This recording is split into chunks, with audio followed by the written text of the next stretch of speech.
Kira stepped off the transport shuttle, her four eyes blinking rapidly as she adjusted to the bright lights of the orbital research station. This was her first time working directly with humans, and she felt both excited and nervous.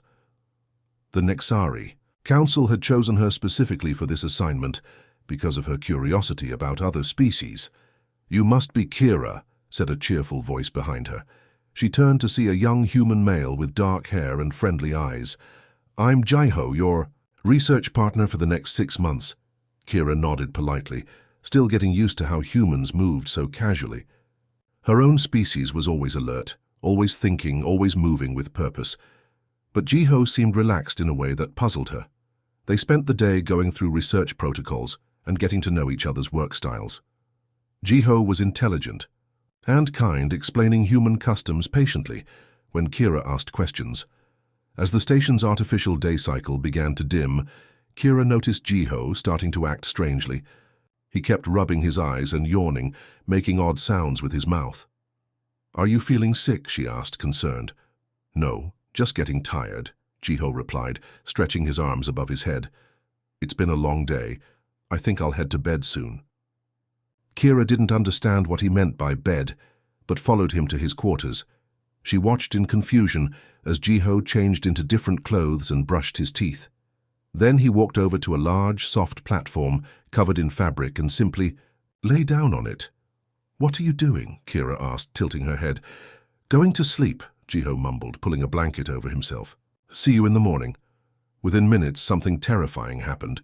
Jaiho's body went completely still. His breathing became slow and deep. When Kira called his name, he didn't respond at all. Panic shot through her system. Had he died? Was this some kind of human illness? She rushed to the medical scanner mounted on the wall and ran it over Jaiho's motionless form. The reading showed his heart was still beating, his brain was still active, but he was completely unresponsive. This made no sense. In all her studies of alien species, she had never encountered anything like this. Kira tried shaking Jaiho gently, then more firmly. Nothing. She spoke louder, then shouted his name. Still nothing. Her panic grew. She had been responsible for this human for only 1 day, and now he appeared to be in some kind of coma. Racing to the corridor, she found another human, a woman named Sumin who worked in the botany lab. "Please, help me," Kira said frantically. "Something's wrong with Jaiho. He just collapsed and won't wake up." Sumin looked confused for a moment, then smiled. "Oh, he's probably just sleeping. Humans need about 8 hours of sleep every night." "Sleep," Kira repeated the unfamiliar word. "Yes, we shut down our conscious minds to rest and recover. It's perfectly normal." Kira stared at her in shock. "You mean he does this on purpose? Every night?" "Every single night," Sumin confirmed. "All humans do. Don't your people sleep?" "Never," Kira whispered, horrified. "How do you survive being so vulnerable? What if enemies attack? What if there's an emergency?" Sumin laughed gently. "We've managed okay so far. Sleep is essential for our health and mental function. We literally can't live without it." As Kira returned to Jaiho's quarters, she couldn't stop staring at his peaceful, defenseless form. How had such a weak species ever made it to the stars? Kira couldn't bring herself to leave Jaiho's quarters. She pulled up a chair next to his sleeping platform and activated her personal recording device. If this was truly normal human behavior, she needed to document everything for the Nexari Research Council. They would never believe this without detailed evidence. Hour 1 was the most disturbing. Jaiho lay perfectly still, his chest rising and falling in a rhythm completely different from his waking breathing. Sometimes he would take deep breaths, other times shallow ones. Kira kept checking her scanner, terrified his vital signs would suddenly stop. How could any species survive being this helpless? She began taking notes on her tablet. Subject appears to be in a coma-like state. Breathing irregular. No response to sound or light stimulation. This appears to be voluntary unconsciousness lasting several hours. She paused, then added, "How is this creature not extinct?" Around hour 3, something even stranger happened. Jaiho's eyes began moving rapidly beneath his closed eyelids, as if he was looking at something Kira couldn't see. His fingers twitched slightly and he made small sounds. Was he fighting some internal battle? Was his mind trapped somewhere? Subject appears to be experiencing distress, she whispered into her recorder. Eye movement suggests consciousness, but he remains unresponsive to external stimuli. The most shocking moment came during hour 5. Jiho suddenly rolled over and mumbled something that sounded like, "No, the quantum calculations are wrong." Then he fell silent again. Kira nearly jumped out of her chair. Was he awake? She called his name softly, then louder. Nothing. Yet somehow his unconscious mind was still thinking about their research project. As the station's artificial morning approached, Kira had filled pages of notes. She had observed Jiho change positions dozens of times, make various sounds, and even seem to react to dreams or visions she couldn't see. Yet, through it all, he remained completely vulnerable, completely defenseless. Then, just as the lights began to brighten automatically, Jiho's eyes opened. He blinked a few times, looked around, and saw Kira sitting beside him with wide, concerned eyes. "Good morning," he said cheerfully, stretching his arms. "Did you sleep well?" "I don't sleep," Kira said urgently. "Jiho, what just happened to you? Where did your mind go for 8 hours?" Jiho sat up slowly, looking confused by her intensity. "I was sleeping. I told you that yesterday." "But what is sleeping?" Kira demanded, pulling out her tablet full of notes. "You were completely unconscious. Your breathing changed patterns 47 times. Your eyes moved rapidly for 3 separate periods, lasting 20 to 30 minutes each. You spoke about quantum calculations at 3:47 a.m. station time. You moved positions 62 times. How is any of this normal?" Jiho rubbed his eyes and yawned. "Wow, you really studied me all night, didn't you?" He seemed more amused than concerned. "Sleep is just rest. Our brains need time to process information, and our bodies need time to repair themselves." "But you were helpless," Kira insisted. "What if there had been an emergency? What if the station had been attacked? You would have died without even knowing danger was coming." "Well, yes, sleep does make us vulnerable," Jiho admitted, "but we've evolved ways to deal with that. We usually sleep in safe places, and some of us stay awake to watch for danger." "This makes no sense," Kira said, shaking her head. "My people never stop thinking, never stop being aware. How did humans ever survive long enough to build spaceships when you spend 1/3 of your lives completely defenseless?" Jiho looked at her serious expression and realized this wasn't just curiosity. She was genuinely disturbed by something. His species considered completely normal. Over the next few days, Kira made it her mission to observe every human on the station. She couldn't accept that an entire species would voluntarily make themselves helpless for hours every single day. There had to be some humans who didn't do this bizarre thing called sleeping. She started with Mina, the station's head engineer. Kira found excuses to work late in the engineering section, watching as Mina efficiently repaired systems and solved technical problems.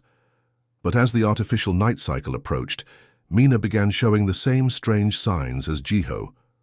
She rubbed, her eyes yawned frequently, and eventually announced she was calling it a night. Kira followed at a distance and watched through the corridor window as Mina went through the same ritual. She changed clothes, lay down on a soft platform, and within minutes became completely unresponsive. Another brilliant human mind, just switching off like a broken machine. The next night she observed Taiho, a security officer who was supposed to protect the station. Surely someone in charge of safety wouldn't make himself vulnerable like this. But at exactly 2200 hours, Taiho handed his duties to another officer and headed to his quarters. Kira watched in disbelief as the person responsible for their protection voluntarily entered the same defenseless state. "This is insane," she muttered to herself, taking more notes. "The security chief makes himself unconscious for 8 hours. Every night." Her final observation was Hyun, a medical doctor. If anyone would understand the danger of this behavior, it would be a physician. But Dr. Hyun did exactly the same thing. Every human on the station, regardless of their job or intelligence level, participated in this mass unconsciousness event every night. Disturbed by her findings, Kira decided to discuss this with other non-human species on the station. She found Zextar, one of the insectoid Vel who worked in the hydroponics bay. The Vel never stopped moving, their 6 legs always busy with some task. The humans do what? Zextar clicked in amazement when Kira explained her observations. They become unconscious voluntarily. For hours. Every single night, Kira confirmed. I thought maybe it was some kind of illness, but they all do it. Zextar's antenna twitched with what Kira recognized as confusion. How inefficient, how wasteful, how dangerous. The Vel collective consciousness never stops. We share thoughts and awareness across our entire hive. The idea of shutting down individual minds seems like madness. Next, Kira spoke with Quarith, a crystalline Zorth who served as the station's communications officer. The Zorth were known for their logical thinking and efficient resource management. I have observed this human behavior as well, Quarith said, his crystal body pulsing with soft light as he spoke. It appears to be a severe design flaw. During their unconscious periods, they cannot respond to emergencies, cannot process information, cannot contribute to station operations. From a purely logical standpoint, humans should have been eliminated by natural selection millions of years ago. That's exactly what I thought, Kira said, feeling validated. How did they ever survive long enough to develop space travel? It is a mystery, Quarith admitted. Perhaps they were fortunate to evolve on a planet with few predators. Or perhaps other species protected them during their vulnerable periods. But this explanation didn't satisfy Kira.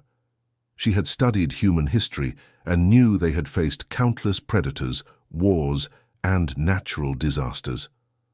Yet somehow, despite spending 1/3 of their lives completely helpless, they had not only survived, but thrived.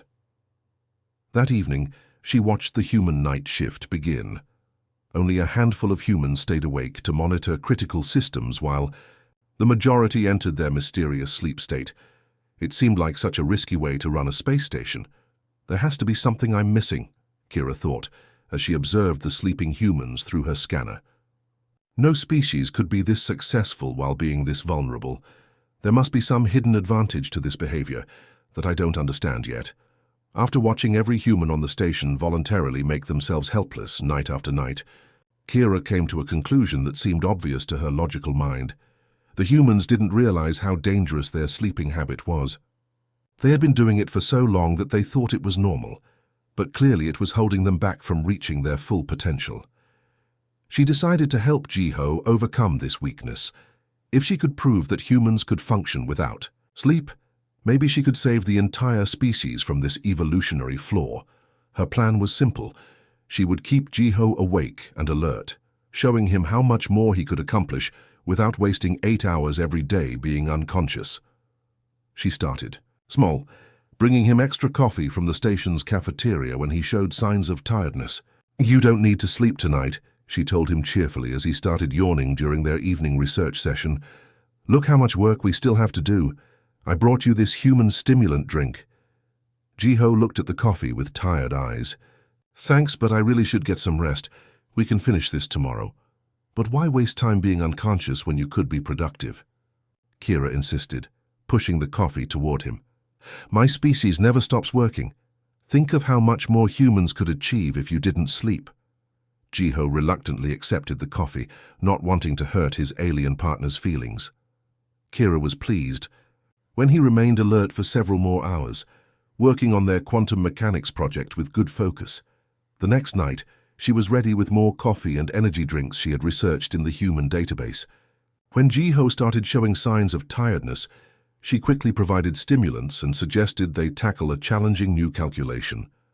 "I don't know, Kira," Jiho said, rubbing his eyes. "I haven't slept in almost 2 days. I'm starting to feel pretty rough." "But look at your productivity," Kira pointed out, gesturing to their work tablets. "You've accomplished more in 2 days than most humans do in a week. You're becoming more efficient, just like my species." By the 3rd day, Kira was convinced her experiment was working perfectly. She had set up speakers in Jiho's quarters that played alerting sounds whenever his brainwaves indicated he was falling asleep. She provided him with regular doses of caffeine and kept him engaged in stimulating conversations and work projects. But on the 4th day, she began to notice troubling changes. Jiho's hands shook slightly as he tried to operate the laboratory equipment. His usually neat handwriting became sloppy and hard to read. Most concerning, he made simple mathematical errors that he would normally catch immediately. "Are you feeling all right?" she asked when he miscalculated a basic equation for the third time. I'm fine, Jiho insisted, but his voice sounded strange and his eyes looked unfocused. Just need more coffee. By day 5, Kira's confidence in her experiment began to crumble. Jiho knocked over a beaker of chemical solution, something he would never normally do. When she asked him a simple question about their research, he stared at her blankly for several seconds before answering with something that made no sense. The quantum particles are singing, he said seriously. Can you hear them? They're telling us the formula for Tuesday. Kira felt a chill of fear. Jiho, what day is it? He looked confused and frightened. I don't know. The numbers keep changing. Why are there so many colors in the air? That's when Kira realized she wasn't helping Jiho become more efficient. She was watching him fall apart. His brilliant mind, which had impressed her with its creativity and problem-solving ability, was deteriorating before her eyes. The confident, cheerful human she had grown to respect was becoming confused and scared. Maybe you should rest, she suggested quietly, suddenly understanding that she had made a terrible mistake. The emergency alarm started blaring at 800 hours station time. A critical malfunction in the life support system required immediate attention from the engineering team. Kira followed Jiho to the maintenance section, where several humans were already working frantically to identify the problem. The oxygen recycler is failing, announced Mina, the head engineer. We need to replace the primary filtration unit before levels drop too low. Jiho stepped forward to help, but Kira immediately noticed something wrong. His movements were slow and clumsy, completely different from his usual confident manner. When Mina handed him a diagnostic tool, his hands trembled so badly he nearly dropped it. Jiho, are you okay? Asked Sora, another engineer who had worked with him many times before. I'm fine, Jiho mumbled, but his voice slurred slightly. Just tell me what to do. The repair required precise work with delicate electronic components. Jiho had done this type of repair dozens of times, but now he struggled to connect simple cables. His fingers fumbled with the tools, and sweat dripped from his forehead despite the cool temperature in the maintenance bay. The blue wire connects to port 7, Mina instructed, but Jiho stared at the connection panel with obvious confusion. Which one is blue, he asked, squinting at the clearly labeled colored wires. Daeho, the senior technician, moved closer and saw Jiho swaying slightly on his feet. Hey, when's the last time you slept? Sleep is wasteful, Jiho said, repeating words Kira had told him. I can work without... Before he could finish the sentence, Jiho's eyes rolled back and he collapsed backward. His body hit the metal floor with a sickening thud that echoed through the maintenance bay. The diagnostic tools scattered across the floor as his unconscious form lay motionless. Medical emergency in maintenance bay 3, Sora shouted into her communicator, while Daeho knelt beside Jiho, checking his pulse and breathing. Kira stood frozen in horror as she watched the humans work frantically to help their colleague. This wasn't supposed to happen. She had been trying to make Jiho better, more efficient, more like her own species. Instead, she had apparently broken him. Dr. Inho arrived within minutes, quickly scanning Jiho with medical equipment, while Sora and Daeho carefully lifted him onto a transport stretcher. As they rushed toward the medical bay, Sora turned to Kira with anger blazing in her eyes. What did you do to him? She demanded. Jiho's one of our best engineers. He doesn't just collapse like this. I was trying to help, Kira stammered. I kept him awake so he could be more productive. You kept him awake? Daeho's voice rose with shock and fury. For how long? 5 days, Kira whispered, suddenly realizing how terrible that sounded. 5 days? Sora grabbed Kira's arm. Are you insane? You could have killed him. In the medical bay, Dr. Inho worked quickly to stabilize Jiho while the other humans watched, anxiously. When he finished his initial examination, he turned to Kira with an expression she had never seen on a human face before. Cold, controlled anger. Sit down, he said quietly, pointing to a chair. We need to talk. Kira sat, feeling smaller than she ever had in her life. Human beings require sleep to survive, Dr. Inho began, his voice steady but stern. It's not a choice or a preference. It's as essential as food, water, or oxygen. When humans don't sleep, their brains literally start to malfunction. But my species never sleeps, Kira protested weakly. We're always alert, always thinking. Your species is not human, the doctor replied firmly. What you did to Jiho is called sleep deprivation, torture. It's been used as a weapon throughout human history because it breaks down the mind and body so effectively. Kira felt sick as the full weight of her actions hit her. She hadn't been helping Jiho become better. She had been torturing him. 3 days later, Kira sat quietly beside Jiho's medical bed, watching him slowly sip a cup of warm broth. His hand still shook slightly, but the confused look in his eyes was finally gone. Dr. Inho had said he would need at least a week to fully recover from what she had done to him. I'm sorry, Kira said for what felt like the 100th time. I thought I was helping you. Jiho managed a weak smile. I know you didn't mean to hurt me, but Kira, what you did, it was really dangerous. I still don't understand, she admitted. What exactly happened to your body when you couldn't sleep? Jiho shifted carefully in his bed, trying to find a comfortable position. Well, first my memory started failing. You probably noticed I couldn't remember simple things like what day it was or how to do basic calculations I've done thousands of times. Kira nodded, remembering how he had struggled with elementary math problems. Then came the hallucinations, Jiho continued. I started seeing things that weren't there, hearing sounds that didn't exist. Remember when I said the quantum particles were singing? To me, in that moment, it seemed completely real. That's terrifying, Kira whispered. Your brain was creating false information? Exactly. Sleep deprivation basically makes the human brain malfunction. If you had kept me awake much longer, I might have had seizures or even died. Jiho's voice was serious now. My immune system was already shutting down. I probably would have gotten sick from diseases my body normally fights off easily. After Jiho fell asleep for another recovery session, Kira went straight to the station's medical database. She spent hours reading about human physiology, particularly brain function during sleep. What she discovered amazed her. During sleep, the human brain wasn't just shut down as she had thought. It was incredibly active, performing complex maintenance tasks that were impossible to do while awake. The brain cleaned out toxic waste products that built up during the day, like a cleaning crew working while the office was empty. Even more fascinating, she learned that sleep was when humans processed and organized their memories. All the information they gathered during the day got sorted, with important memories strengthened and unnecessary details discarded. It was like a computer running maintenance programs overnight. The research showed that during deep sleep, human bodies repaired damaged cells and tissues. Their immune systems produced infection-fighting cells. Growth hormones were released to help heal injuries and build muscle. Sleep wasn't downtime. It was active restoration time.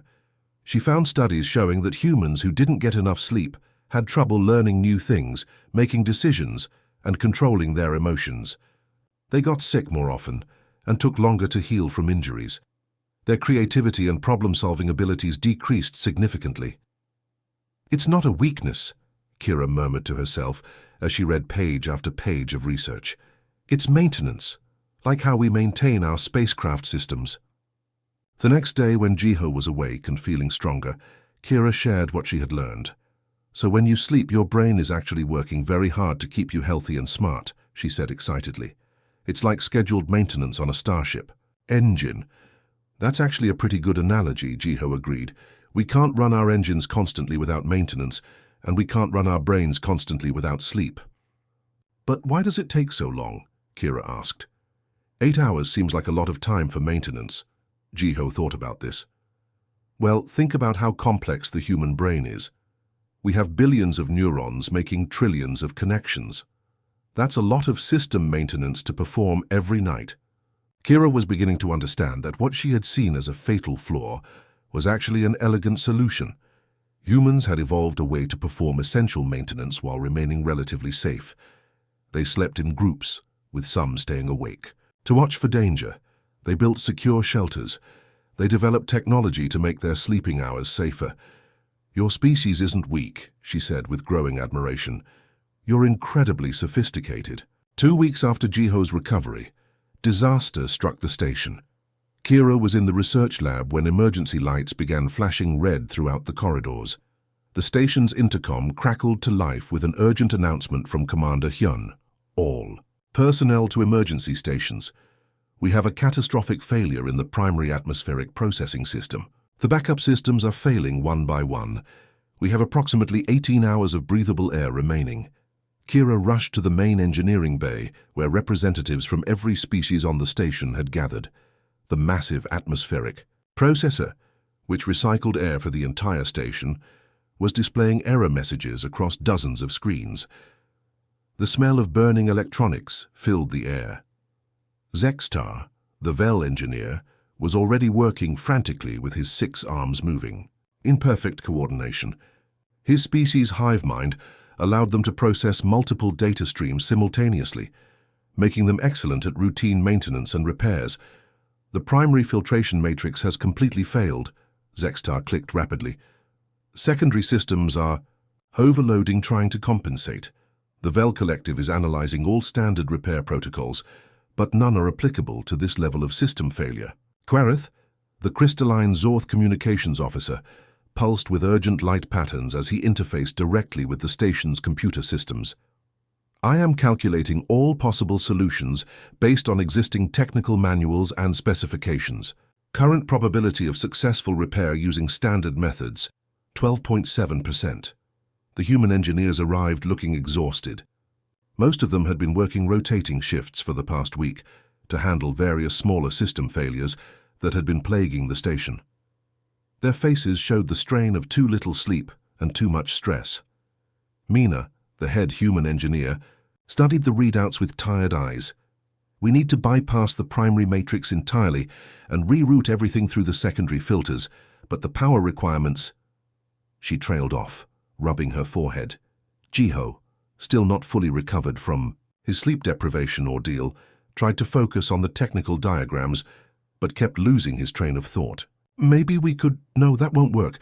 What about... Sorry, I can't think straight. The Vel and Zorth continued working with their characteristic efficiency, but Kira could see they were stuck. Their logical, systematic approaches weren't solving the problem. They were doing everything by the book, but the book didn't cover this unprecedented situation. Hours passed with little progress. The air in the station was becoming noticeably thinner.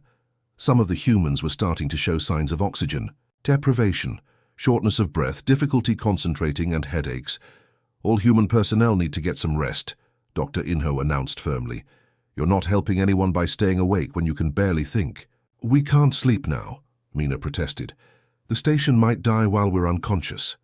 The station will definitely die if our engineers are too exhausted to think clearly, the doctor replied. 4 hours of sleep minimum. That's an order. Kira watched as the humans reluctantly headed to their quarters, leaving the crisis in the hands of the Vel and Zorth. She stayed in the engineering bay, observing the non-human species work with their typical mechanical precision. But something was missing. The Vel followed their established protocols perfectly, but they couldn't adapt when those protocols failed. The Zorth calculated every possible solution their databases contained, but they couldn't imagine solutions. That had never been tried before. 4 hours later, the humans returned. They looked refreshed, alert, and somehow different. Their eyes had a spark that hadn't been there before. What if we don't try to repair the system? Jiho said suddenly, his voice clear and confident. What if we completely rebuild it using parts from other systems? That is not within operational parameters, Quereth stated logically. Exactly, said Mina, her face lighting up with understanding. We'll combine the Vel's precision assembly techniques with the Zorth's power distribution. Calculations, but use them in a completely new way. The humans began sketching out an impossible-looking plan that made Kira's head spin. Kira watched in amazement as the humans executed their impossible plan. Within 6 hours, they had completely rebuilt the atmospheric system using a bizarre combination of spare parts, backup components, and equipment borrowed from completely unrelated systems. The Vel and Zorth had declared their approach illogical and inefficient, but it worked perfectly. As the station's air quality returned to normal, Kira found herself studying the humans with new eyes. She had spent weeks thinking their sleep was a weakness, but now she was beginning to suspect it might be their greatest strength. She approached Jiho as he finished connecting the final components of their improvised air recycling system. "How did you come up with that solution?" The Vel and Zorth had analyzed every possible repair method, but none of them thought of rebuilding the entire system. Jiho wiped grease from his hands and smiled tiredly. "I'm not sure exactly. The idea just came to me after I got some sleep. Sometimes the best solutions come when you're not trying so hard to find them." "But that doesn't make sense," Kira said. Confused. "How can not thinking lead to better thinking?" "It's hard to explain," Jiho admitted. "When we sleep, our brains make connections between ideas that seem completely unrelated when we're awake. We call it creativity or intuition." Over the following days, Kira began observing this phenomenon more carefully. She noticed that humans often had their best ideas, not during intense work sessions, but after periods of rest. They would struggle with a problem all day, sleep on it, and wake up with a solution that seemed to come from nowhere. She compared this to her own species, the Nexari. They were incredibly efficient, capable of maintaining focus and productivity for weeks without stopping. But efficiency, she realized, wasn't the same as creativity. The Nexari were excellent at solving problems using known methods, but they rarely invented completely new approaches. "The human sleep cycle isn't just physical maintenance," she noted in her research journal. "It appears to be essential for mental flexibility and innovation." She decided to interview Dr. Inho about this. "Doctor, can you explain why humans need to become unconscious to be creative?" Dr. Inho chuckled. "It's not that we need to be unconscious to be creative, but sleep definitely helps. During certain stages of sleep, our brains form new connections between memories and ideas. We process emotions, solve problems, and sometimes wake up with insights we didn't have before." "The Vel and Zorth process information constantly," Kira pointed out. "Why doesn't that make them more creative?" "Constant processing can actually limit creativity," the doctor explained. "Imagine if you never stopped thinking about one problem. You might get stuck thinking about it the same way over and over. Sleep gives our brains a chance to approach problems from completely different angles." This made Kira think about her own species again. The Nexari prided themselves on never stopping their mental processes, but she realized this might be exactly what limited them. They were so busy maintaining constant efficiency that they never gave their minds a chance to make unexpected connections. She began to understand that the human sleep-wake cycle created something her species lacked: psychological balance. During their active hours, humans could focus intensely on problems. During sleep, their minds processed information in ways that conscious thought couldn't achieve. "It's like having two different types of thinking," she murmured to herself. "Focused thinking when awake, and creative thinking when asleep."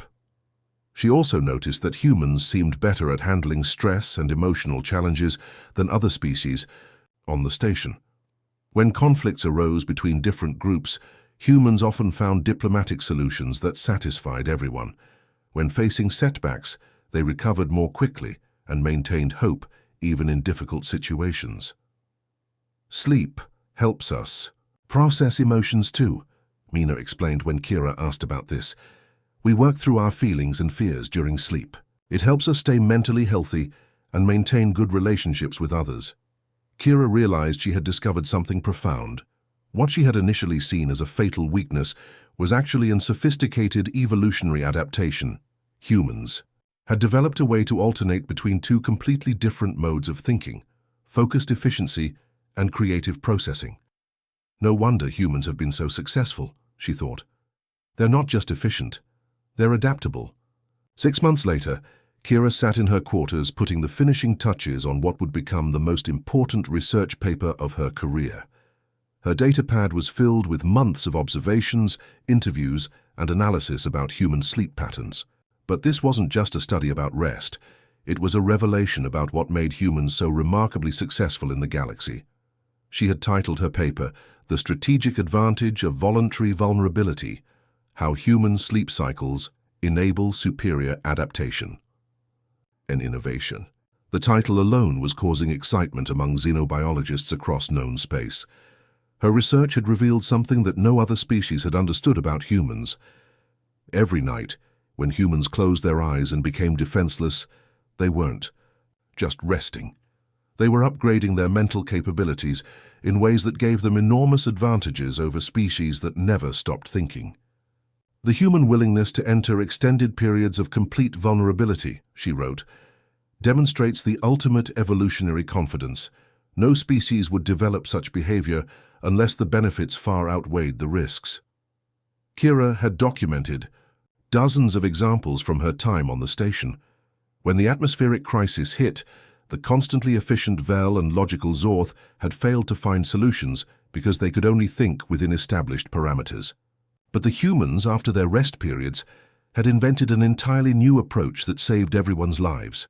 She included interview data from human explorers, scientists, and diplomats throughout the galaxy. Time and again, humans had succeeded, where other species failed, not because they were stronger or smarter, but because they were more adaptable and creative. The most striking example came from the recent first contact situation with the reclusive Therian Empire. 3 other spacefaring species had attempted diplomatic contact using logical, straightforward approaches. All had failed. But human diplomats, after literally sleeping on the problem, had developed an unconventional communication method based on artistic expression that the Therians found fascinating. Within weeks, they had established the galaxy's first successful trade relationship with the mysterious species. Human sleep cycles create what I term cognitive diversity, Kira wrote. While awake, humans demonstrate focused problem-solving and logical analysis comparable to other intelligent species. During sleep, their brains engage in associative processing that generates novel solutions and emotional insights unavailable to continuously conscious minds. Her research showed that human crews consistently outperformed mixed-species crews in long-term exploration missions, not despite their need for sleep, but because of it. Their ability to maintain psychological balance, process stress, and generate creative solutions made them ideal for handling the unexpected challenges of deep space exploration. The paper quickly gained attention when Kira presented her preliminary findings at the Galactic Xenobiology Conference. Species after species began requesting copies of her research, amazed by her conclusions about human vulnerability being a source of strength rather than weakness. Dr. Inho helped her refine the medical sections of her paper, providing detailed explanations of how sleep affected human physiology and psychology. "You've discovered something important," he told her. "Most species see our sleep as a limitation, but you've shown how it's actually our secret weapon."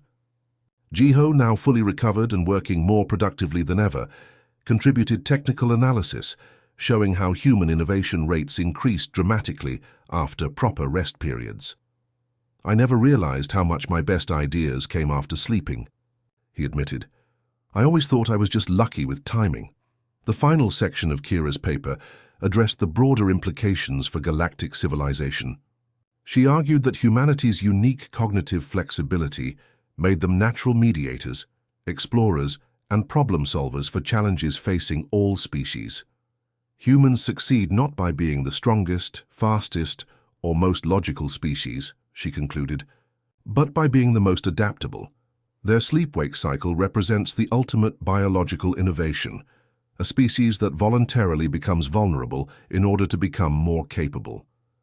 Within a year, Kira's paper had been translated into over 300 languages and studied by researchers across the galaxy. It fundamentally changed how other species viewed humanity, transforming the perception of human sleep from evolutionary weakness to evolutionary genius. The research opened new collaborations between human and alien scientists with other species, beginning to study whether they could develop similar benefits through meditation or other altered consciousness states.